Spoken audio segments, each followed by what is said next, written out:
que convocamos también a la persona que va a recibir el nombre de dos mujeres excepcionales, dos artistas que engrandecen la música paraguaya con sus voces y sus almas. El Día Popular le concede justamente el Popular de Oro a Francisca Udelá de Barbosa y Diana Barbosa. Y convocamos ahora a la persona que va a recibir el nombre de ellas este reconocimiento.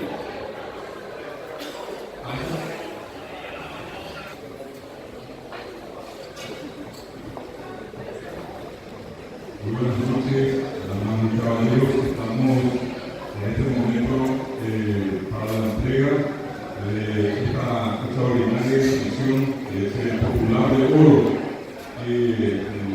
En este caso, el nivel popular en este día de aniversario le hace presente a dos mujeres destacadísimas, una de ellas la señora Francisca Sayas, viuda de Barbosa, esposa del extraordinario músico de la parte paraguaya de Barbosa, y a María Hernández, Diana Barbosa, ambas mujeres muy destacadas en el mundo del mundo, llevando la música paraguaya.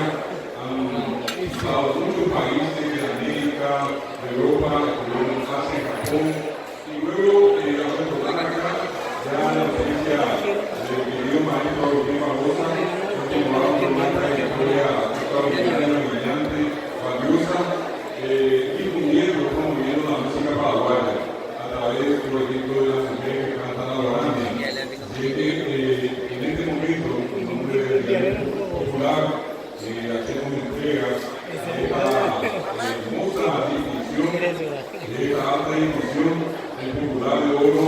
El año pasado fue otorgado al maestro Francia Campos.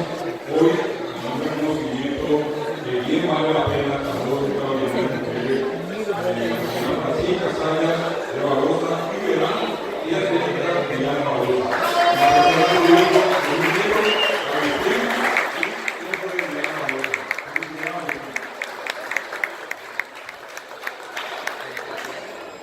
Agustín,